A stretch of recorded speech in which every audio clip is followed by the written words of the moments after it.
নমস্কার বন্ধুরা, কেমন আছেন সবাই? আশা করি সবাই খুব ভালো আছেন। রোজকার মেনুতে আপনাদের অনেক অনেক স্বাগত জানাই। পটল চিংড়ি আপনারা অনেকভাবেই রান্না করে খেয়েছেন। এই পদ্ধতিতে একবার রান্না করে খেয়ে দেখুন, আঙুল চেটে সবাই খাবে।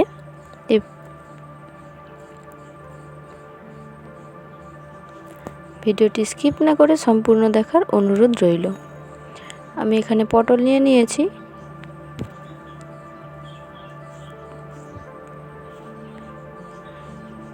পটল চিংড়ির জন্য আমি এখানে চিংড়ি মাছ নিয়ে নিয়েছি। আমি এখানে ছোট সাইজের চিংড়ি মাছগুলো নিয়ে নিয়েছি। আমি চিংড়ি মাছগুলো বেটে রান্না করব, তাই ছোট সাইজের নিয়েছি। আপনারা চাইলে বড় সাইজেরও নিয়ে বেটে রান্না করতে পারেন।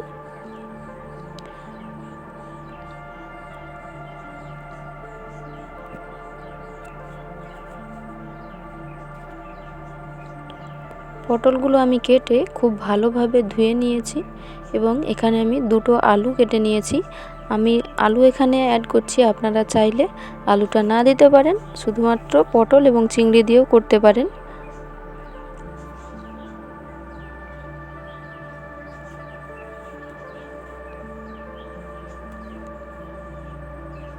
পটলগুলো আমি এভাবে দেখুন হালকাভাবে মাঝে মাঝে ছাল তুলে নিয়ে কেটে নিয়েছি। এরপর কড়া গরম হয়ে গেলে আমি এখানে দিয়ে দিচ্ছি সরষের তেল।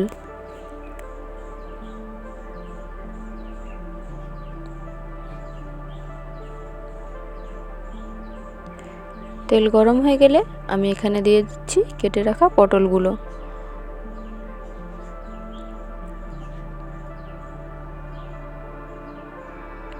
পটলগুলো আমি খুব ভালোভাবে এখানে ভেজে নিচ্ছি।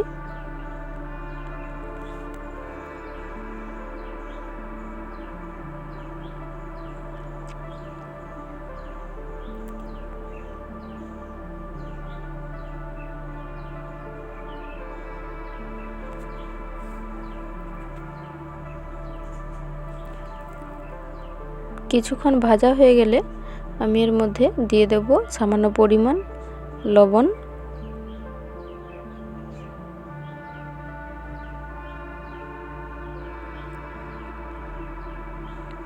লবণ দিয়ে পটলগুলো আমি খুব ভালোভাবে আরও কিছুক্ষণ ভেজে নেব। এরপর দিয়ে দিচ্ছি সামান্য পরিমাণ হলুদ গুঁড়ো।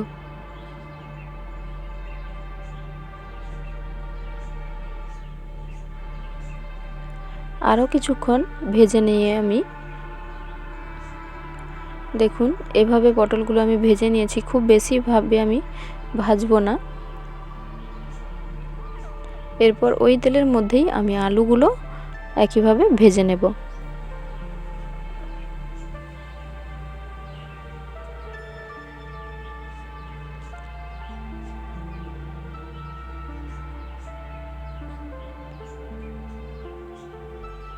দিয়ে দিচ্ছি সামান্য পরিমাণ লবণ।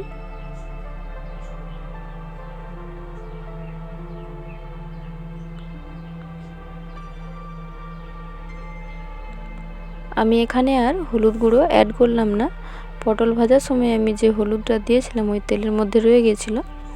দেখুন আলুটাও আমার খুব ভালোভাবে ভাজা হয়ে গেছে। এরপর আমি তুলে নিচ্ছি আলুগুলো, নিয়ে কড়াইয়ের মধ্যে দিয়ে দিচ্ছি আরও কিছুটা সরষের তেল। একটা ছোট সাইজের পেঁয়াজ কুচি নিয়ে নিয়েছি আমি এখানে যেহেতু একটা পেঁয়াজ বাটা অ্যাড করব, তাই আমি ছোট সাইজের পেঁয়াজ কুচি দিলাম।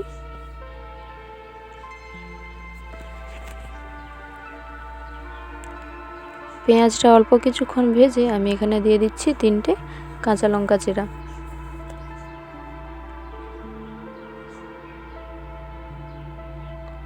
এরপর দিয়ে দিচ্ছি একটা টমেটো কুচি।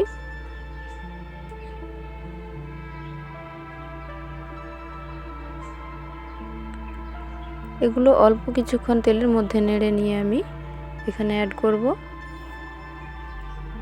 পেঁয়াজ বাটা। আরও কিছুক্ষণ আমি ভালোভাবে তেলের মধ্যে এগুলো ভেজে নিচ্ছি।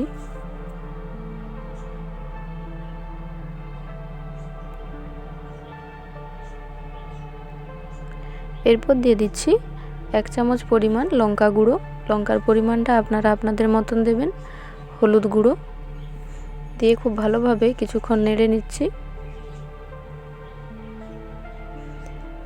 এরপর দিয়ে দিচ্ছি আদা বাটা, রসুন বাটা দিয়ে খুব ভালোভাবে আমি একসাথে মশলার সাথে খুব ভালোভাবে কষিয়ে নিচ্ছি।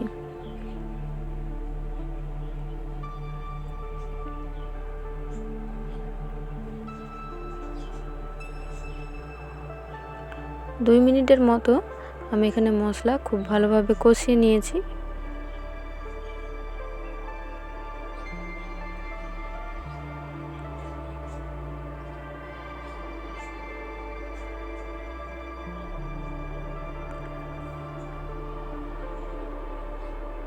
মশলা আমার কষা হয়ে গেছে, দেখুন মশলা থেকে তেল ছেড়ে দিয়েছে। এরপর দিয়ে দিচ্ছি একদম সামান্য পরিমাণ জল।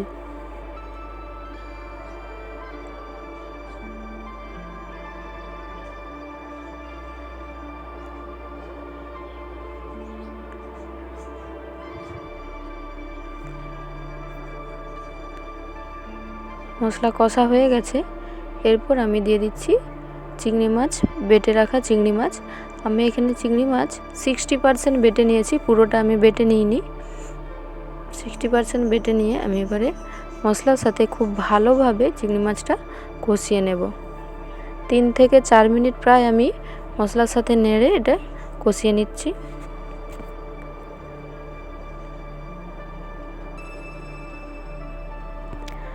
মশলার সাথে চিংড়ি মাছ কষানো হয়ে গেলে দেখবেন মশলা থেকে তেলটা ছেড়ে দিয়েছে। এরপর আমি দিয়ে দিচ্ছি, যেহেতু আমি আলু এবং পটলে কিছুটা পরিমাণ লবণ দিয়ে রেখেছিলাম, তাই এরপর আমি সামান্য পরিমাণ লবণ অ্যাড করে দিচ্ছি।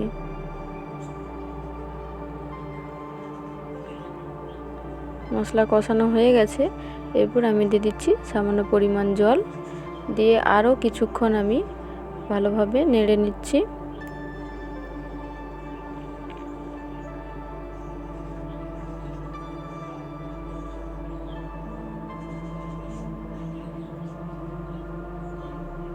সমস্ত উপকরণ ভালোভাবে কষানো হয়ে গেছে, এরপর আমি এখানে ভেজে রাখা আলু এবং পটল দিয়ে দিচ্ছি।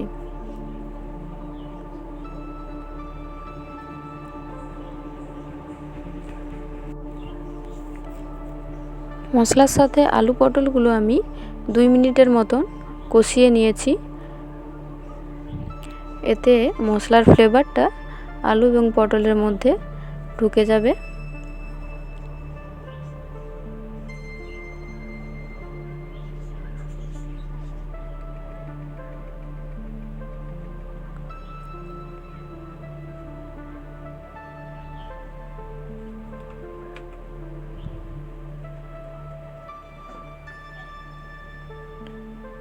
কষানো হয়ে গেলে আমি দিয়ে দিচ্ছি এখানে পরিমাণ মতো জল।